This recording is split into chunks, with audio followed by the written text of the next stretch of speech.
मुझे दुख होता है आपको यहां देखकर, दुख हमें झारखंड के लोगों को भी देखकर होता है, लेकिन आपके लिए दुख थोड़ा ज्यादा इसलिए होता है कि जैसा भी सही जमशेदपुर वालों को झारखंड मिला, सरायकेला वालों को झारखंड मिला, धनबाद वालों को झारखंड मिला, बोकारो वालों को झारखंड मिला, हजारीबाग गिरिडीह को झारखंड मिला, रामगढ़ को झारखंड मिला, रांची को झारखंड मिला, लेकिन झारखंड बनने का हकदार और झारखंड में शामिल होने का हकदार पुरुलिया, झारग्राम, बांकुड़ा के लोग भी रखते थे। आज बिल्कुल इस बात का अफसोस आपकी आंखों में भी झलक रहा है और हमें भी झलकता है। जो आंदोलन कोयलांचल में था, जो आंदोलन लोहांचल में था, कोयलांचल यानी हमारा जो कोलियरी कोयला का क्षेत्र है, धनबाद, बोकारो, गिरिडीह, हजारीबाग का हिस्सा, और लोहांचल यानी जमशेदपुर का क्षेत्र, वही आंदोलन आपके जंगल महल में भी था। जो त्याग कोयलांचल वालों ने किया था, जो त्याग लोहांचल वालों ने किया था, वही त्याग जंगल महल वालों ने भी किया था। लेकिन आज कोयलांचल वालों को, लोहांचल वालों को कहने के लिए झारखंड मिला, हालांकि अधिकार वहां भी उनको नहीं है। आज भी वहां उनको मजदूरी के लिए तरसना पड़ता है। उनकी जमीनों में कोयला, उनकी जमीनों में अभ्रक, उनकी जमीनों में लोहा, उनकी जमीनों में लगभग 80 प्रकार के मिनरल्स पाए गए हैं, लेकिन आज उन्हें नौकरी के लिए तरसना पड़ता है। लेकिन हाँ, उनके पास कहने के लिए है, हमारे काछे ए शब्द अच्छे कि हमरा झारखंड, हमरा पवाली झारखंड, लेकिन आपके पास वह भी कहने को नहीं है कि हमारे पूर्वजों ने, हमारे बाप दादा ने जो आंदोलन किया था, जो संघर्ष किया था, उसके बदले आप उस झारखंड का हिस्सा नहीं बन पाए। तो कहीं ना कहीं इसमें भी साजिश है, साजिश है, बहुत बड़ी साजिश है। तो इसलिए नई पीढ़ी को यह प्रण लेना होगा कि हमारे पूर्वजों ने आंदोलन को जहां लाकर छोड़ा है, वो विरासत जो हमें देकर गए हैं, उस विरासत को यहां से फिर से हमें लेकर जाना होगा। क्या आप तैयार हैं?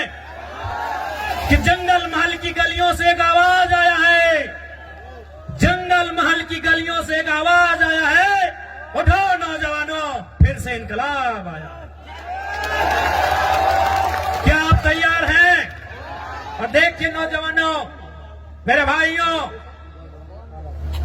हम जिस रास्ते में चलने जा रहे हैं, जो कार्य हम करने जा रहे हैं, मानते हैं आसान नहीं है, एक काज से सरल नहीं आछे, किंतु असंभव भी नहीं है। मानते हैं वो काम आसान नहीं है, वो काम सरल नहीं है, लेकिन वो असंभव भी नहीं है। आज हमारे समाज का जो मांग है शेड्यूल ट्राइब इंक्लूजन का, आज ये लड़ाई भी, आज ये मांग भी परसों नहीं दशकों पुरानी है। इसलिए एक बात हमेशा याद रखिए, आज चाहे सामाजिक आंदोलन हो या किसी प्रकार का आंदोलन हो, जो लोग अगुवाई कर रहे हैं, जो लोग लड़ रहे हैं, शायद वो कल नहीं होंगे, आज हम लोग भी कल नहीं होंगे, लेकिन आपका समाज, हमारा ये बृहद समाज जो हजारों लाखों साल पुरानी परंपरा और संस्कृति से परिपूर्ण है, वो समाज रहेगा। इसलिए आपको उस बागडोर को, उस विरासत को अपने हाथों में लेकर आगे बढ़ना है। मैं आप सभी से कहना चाहूंगा,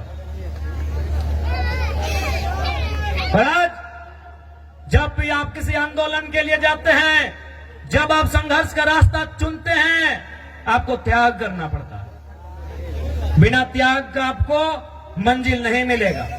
आज आपको त्याग करना होगा।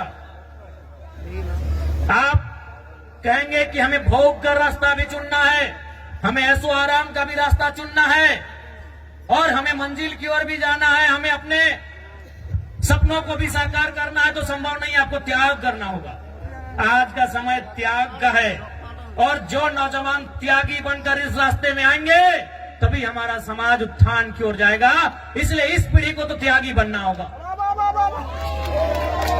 हमारे जिले में एक वीर क्रांति दूत हुआ करते थे शहीद शक्तिनाथ महतो। वो अक्सर कहा करते थे कि एक पीढ़ी को जेल जाना होगा, दूसरी पीढ़ी को गोली खानी होगी, तभी तीसरी पीढ़ी राज करेगी। हमारी एक पीढ़ी जिसमें शहीद शक्तिनाथ महतो स्वयं, जिन्होंने ये नारा दिया था कि एक पीढ़ी को गोली खाना होगा, और शहीद शक्तिनाथ महतो ने खुद गोली खाई। उनके साथ निर्मल दादा ने गोली खाया। ऐसे अनगिनत, गिनती हम नहीं कर पाएंगे, इतने लोगों ने गोली खाया। अब का जो समय है कि एक पीढ़ी गोली खाएगी, दूसरी पीढ़ी जेल जाएगी, ये शायद जेल की स्थिति वाला समय है। और आपने देखा पुरुलिया के जिले में, घाटशिला में हमारे 51 लोगों को जेल जाना भी पड़ा। लेकिन उन विषयों से, उन घटनाक्रम से आपको कतराना नहीं है, क्योंकि आपकी लड़ाई आपकी व्यक्तिगत नहीं है। आपकी लड़ाई केवल आपके लिए नहीं है, आपकी लड़ाई केवल आपके घर आंगन तक सीमित नहीं है। आपकी लड़ाई कई हजारों साल पहले जो सपना हमारे पूर्वजों ने देखा था, उस सपने को साकार करने की लड़ाई है। इसलिए आज आपको त्यागी बनना होगा, इसलिए आज आपको त्यागी बनना होगा। और एक बात याद रखिएगा,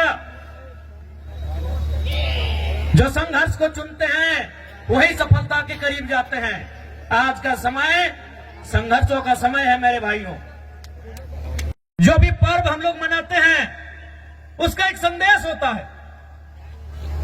हमारे जो तो पर्व आछे, जो तो त्योहार आछे, ওদের ভিতর একটা মেসেজ আছে, সন্দেশ আছে কি আর মানে কি, এই কাজটা আমাদের পূর্বজ কি জন্য করেছে, এই কাজটা কেনে, এই বরদ খুঁটা কেনে, এই কাড়া খুঁটা কেনে, এই টুসু কেনে, এই করম কেনে, জিতিয়া পরব কেনে, এই কোনো না কোনো ওদের ভিতরে একটা মেসেজ আছে। তো বরদ খুঁটার মানে কি সবাই জানি कि আমরা चासा लोग माने की न सावन महीना का जो समय होता है हम वो खेती बाड़ी करते हैं, धान लगाते हैं, हार जोतते हैं। इधर भी वही टाइम होता है ना। अब मार्च में नहीं ना करते हैं, मैं 2-4 खेत देखे थे मार्च तरफ। यानी हम सावन महीना, जिसे हम लोग अंग्रेजी के कैलेंडर में जुलाई अगस्त के आसपास कहेंगे, यानी उस समय हम क्या करते हैं, हल चलाते हैं और खेत में धान लगाते हैं, और मूल हमारा संबंध धान से। उसके बाद का जो समय होता है सितंबर आधा, अक्टूबर पूरा, और थोड़ा सा नवंबर, यानी 1.5-2 महीना क्या होता है कि हमारा जो बरद है, काड़ा है, उसको रिलैक्स हो जाता है। तो भाई रिलैक्स हो जाता है तो उसको हम लोग क्या करते हैं, इस त्योहार में उसको पहले तेल लगाते हैं। हमरा की कोरी वाके तेल मखाए कहे ना, तेल किसको मखाया जाता है, लगाया जाता है, जो थका हारा होता है। आज के यदि हमारे घरे यदि बाड़ी कोनो पहुना आसे, कोनो कुटुंब आसे, तो हम उनको क्या करते हैं कि बैठिए थोड़ा तेल लगा देते हैं, भाई आप बहुत दूर थक के आए हैं। तो तेल किसको लगाया जाता है, जो थका होता है। तो हमारा जो बरद है, काड़ा है, ये सावन महीना में इसको जोतते जोतते नारते नारते ये थोड़ा थका है। अब इसको तेल लगा के बोल रहे भाई थोड़ा सा तुम अब तंदुरुस्त हो जाओ, तुम थोड़ा सा फिट फाट हो जाओ। कहे ना, फिर अब आ रहा है कार्तिक और अगन का महीना कि धान काटना है और फिर तुमको काड़ा गाड़ी में लोड करके घर पहुंचाना है। अब धान काटने के बाद फिर बरद गाड़ी में लोड करके घर भी पहुंचाना है, और माड़ा भी गुराना है, धान खिजाना भी है। तो इसीलिए इसको तेल लगाते हैं कि तुम अब या तुमको फिर से तैयार हो जाओ। यही हमें एटाई ना जिज्ञासा करছি कि भाई कोनो ना कोनो আমাদের त्योहार, আমাদের परब मेसेज আছে। तो मैसेज की ना, हम आपको तेल लगा दिया फिटफाट, और अभी खूंटा भी कहे कि उसको गुस्सा दिला रहे हैं कि भाई तुम और गुस्सा हो जाओ, तुम ही रागे, तुम ही रिझे। कहे ना, इसी गुस्सा के साथ मेरा खेत से धान उठाना, हम लोग का खेत भाई सबका आधा खेत, आसान नहीं है। कुड़मीर खेत से धान उठाई के लाना आसान है कि? तो वही उसको गुस्सा दिलाते हैं, सूप से मंदिर बजा के ऐसे मैंने उसको हलकार के कि भाई हाँ तुम गुस्सा करो, तुम गुस्सा करो, हम चाहते तुम गुस्सा करो, और उस गुस्सा के बदले जब हम धान खेत में तुमको नारेंगे, फिर उठा के उसको बाहर लेके आना। तो ये है हमारे बरद खुटा करने का, हम पीछे हमारे पूर्वजों का मतलब कि पहले तेल लगा के तुमको तरोताजा करेंगे। क्या कि सावन महीना के बाद तुम कुछ काम नहीं किया है, तुम आराम से घर में बैठा है, और सावन महीना के बाद हरा हरा घास मिलता है, और जितना बढ़िया बढ़िया खाना खाने पर थोड़ा आदमी आलसी हो जाता है, तो इन लोग भी आलसी हो गया थोड़ा। तो इसीलिए अब फिर से आ गया है टाइम कार्तिक महीना का, अगहन महीना का। अब इन लोग को कि जंगल महल की गलियों से एक आवाज आया है, जंगल महल की गलियों से एक आवाज आया है, उठो नौजवानों, फिर से इनकलाब आया। क्या आप तैयार हैं? बैंक है, they have their vote banks because they are from NDA in India.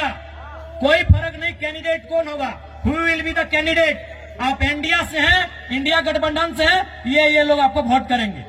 आप एनडीए से हैं, ये लोग आपको वोट करेंगे।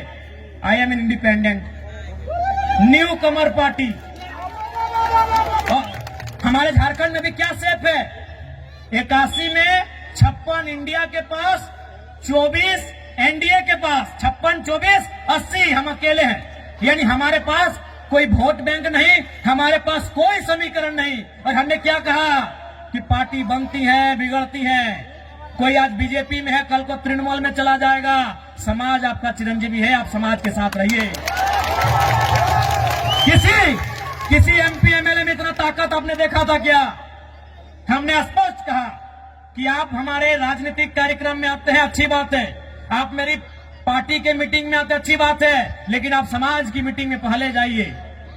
हमने एकमात्र भी एमएलए जिसने कहा था, जबकि आप भी जानते हैं 2029 में पता नहीं हमारा क्या होगा, क्योंकि हम नया विधायक है, हमारे पास कोई समीकरण नहीं है। 2029 में हमारे केसर समाज से होते तो हम भी बोलते पहले अपना देखते हैं भाई।